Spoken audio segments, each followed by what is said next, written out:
Сәлеметсің бе балақай, класс KZ порталына қош келдің. Бүгін біз жаратылыстану пәні сабағын әрі қарай жалғастыратын боламыз. Бүгінгі сабақтың тақырыбы төменгі сатыдағы өсімдіктер деп аталады. Бүгінгі сабақта сен балдырдың құрылысымен танысатын боласың. Сонымен қатар балдырлардың түрлерін білетін боласың. Өткен сабақта біз өсімдіктердің төменгі сатыдағы және жоғарғы сатыдағы өсімдіктер деп бөлінетінін білдік. Төменгі сатыдағы өсімдіктердің мүшелері болмайды. Олар суда тіршілік етуге бейімделген. Оған біз балдырларды жатқызамыз. Ал жоғары сатыдағы өсімдіктердің мүшелері толық болады. Олардың тамыры, сабағы, жапырағы, гүлі және жемісі болады. Ал енді бүгінгі сабағымызды бастайық. Балдыр төменгі сатыдағы су өсімдігі. Оның мүшелері болмайды. Оның денесін қатпаршақ деп атайды. Қатпаршақ көбею, қоректену, өсіп даму, бөліп шығару секілді қызметтерді атқарады. Балдырдың түсі әртүрлі болып келеді, себебі күн сәулесінің мөлшеріне байланысты олардың түстеріне әсер етеді. Балдырлар оттек көзі болып саналады. Олардың көбінде хлорофилл болады. Сол себепті фотосинтез үдерісі кезінде балдырлар оттек бөліп шығарады. Жер шарының барлық өсімдіктері бөліп шығаратын оттектің шамамен жартысын балдырлар бөліп шығарады. Балдырлар түсіне қарай үшке бөлінеді: қызыл, қоңыр және жасыл балдырлар. Жасыл балдырлар көбінесе тұщы суларда кездеседі, ал қоңыр, қызыл балдырлар мұхиттарда, теңіздердің түбінде кездеседі. Балдырдың медицина, тамақ және ауыл шаруашылығы саласында маңызы зор. Ауыл шаруашылығында одан тыңайтқыштар алады және оны малға жем ретінде пайдаланады. Сонымен қатар балдырдан дәрумендер алады, адамдарға қажетті маталар алады. Балақай, сен білесің бе?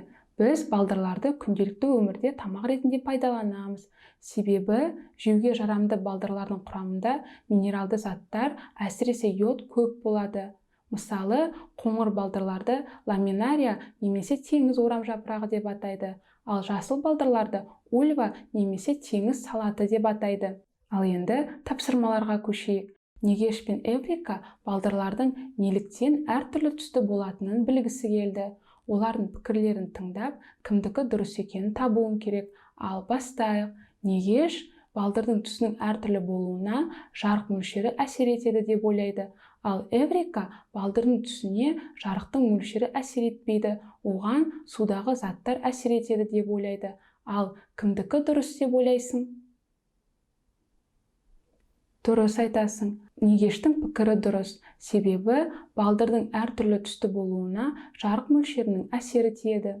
Енді балақай, мына сұраққа жауап бер. Балдырдан қандай пайдалы заттар алуға болады? Қалай ойлайсың? Дұрыс айтасың. Балдырдан дәрумендер алады. Ал одан кейінше? Өте дұрыс. Балдырды тамақ ретінде пайдаланамыз. Тағы да не алуға болады деп ойлайсың?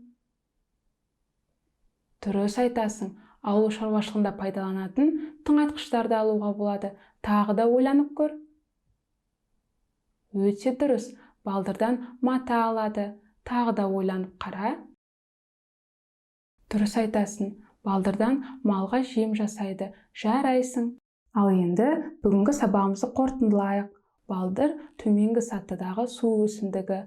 Оның мүшелері болмайды.